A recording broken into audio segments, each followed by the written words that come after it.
Michael's joining us live as well. Michael, tell us what's happening at the moment. We believe that you have some latest updates for us straight from Canada. Yes, we do. Well, the East Coast has started to close, so the Conservatives have 11 seats and the Liberals have 21. I would concur with a lot that Nick had to say. I will say that I think Mark Carney ran a campaign that was based on fear of Donald Trump. What Pierre Poilievre ran a campaign on was that we need to stop the bleeding. 3 terms is more than enough. The deficit of $2.3 trillion is more than enough. It's time for change.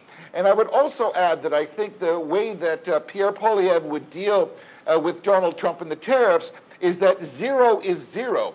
You have 0% of tariffs on Canada and 0% on the United States, and we would be one of the largest and most powerful trading blocs in the world, where I would say that Carney wants to be more antagonistic.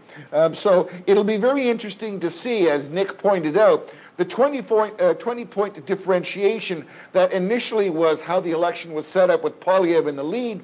Then Trudeau went out of the way, Carney came in, and then it was all about Trump, Trump, Trump. So I think Trump derangement syndrome had an effect, but we'll see if, just like the first term with Donald Trump, where Hillary had the hats printed, the fireworks were ready to go, and she lost the election. And people said, oh my goodness, this could be the same turnout. I'm hoping that that will be the result for Canada tonight. Right, Michael. Also, would you say that Mark Carney successfully reframed this election as a referendum on resisting Trump?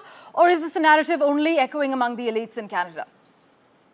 Yes, I think it is among the elites in Canada. Canada has a problem, and we have a $2.3 trillion deficit. We're operating on $46 billion a year that we are over budget, and nobody's addressing that. We had a problem with immigration, with student immigration. There's certain areas that have to be honored and respected, and what Pierre Poilievre is bringing back is some semblance of order. Canada, for instance, under the Trudeau regime, put so much money to foreign aid and to things that were more DEI, diversity, equity, and inclusion, to certain things which seem to be more political than having any aid. And Canadians are looking at that amount of money and saying it's time to bring that money home. We have homeless people on the streets. We have students who are graduating, foreign students that are graduating that need help. And the Canadian taxpayer is overburdened. Things are too expensive. Vegetables, everything is expensive.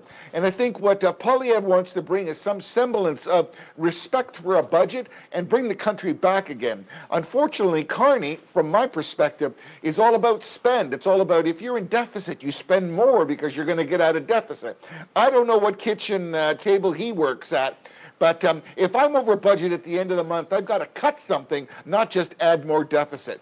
And again, without being repetitive, I hope the Canadian people can see some clarity of fiscal responsibility. And after 3 terms since 2015 with Justin Trudeau, it's time for a change.